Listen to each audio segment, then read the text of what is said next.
ብርሃንን የሚበላ ጊዜን የሚያቆም እና ማንኛውንም ግዙፍ ኮከብ እንደ ወረቀት የሚቀድ ጭራቅ በጠፈር ውስጥ እንዳለ ታውቁ ነበር? ይሄ ፊልም ወይም ደግሞ ተረት አይደለም። ዛሬ ወደ ጥቁር ቀዳዳ ጥልቀት እና ወደ ጋላክሲያችን አስደናቂ ሚስጥር አብረን እንጓዛለን። ጥቁር ቀዳዳ ወይም ደግሞ ብላክ ሆል ማለት የስበት ኃይሉ ከመጠን በላይ የበረታ ከመሆኑ የተነሳ ብርሃንን እንኳን ለማምለጥ የማይቻልበት ቦታ ነው። ልክ እንደ ግዙፍ ጠፈር ቫኪዩም ክሊነር በዙሪያው ያሉትን ሁሉ ይውጣል።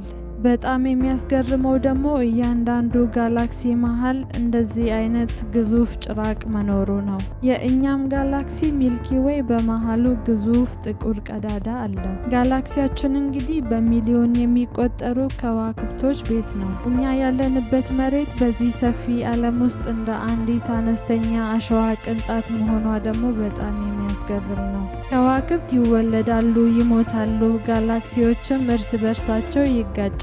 እኛ ያለንበት ሚልኪ ዌይ ጋላክሲ እና ጎረቤታችን አንድሮሜዳ ከ4 ቢሊዮን ዓመታት በኋላ ይጋጫሉ ተብሎ ይታሰባል። እናም ደግሞ በእነሱ ግጭት መሃል የሚፈጠረው ሚልኪ ሜዳ የሚባለው አዲስ ጋላክሲ ይሆናል ተብሎም ግምት አለ። ሳይንቲስቶች እንግዲህ እንደገመቱት ከሆነ ይሄ አዲስ የሚፈጠረው ጋላክሲ ለከዋክብቶች አዲስ ልደት ይሆናል የሚል ግምትም ሰጥተውታል። አስቡት፣ ከስንት ትውልድ በኋላ ነው ይሄ ክስተት የሚፈጸመው? ከ4 ቢሊዮን ዓመታት በኋላ። እንደዚህ አይነት አስተማሪና አዝናኝ የሆኑ ቪዲዮዎች እንዲደርሷችሁ ፎሎ፣ ላይክ እና ኮሜንት ማድረጋችሁን አትርሱ። በቀጣይ ቪዲዮ እንገናኛለን።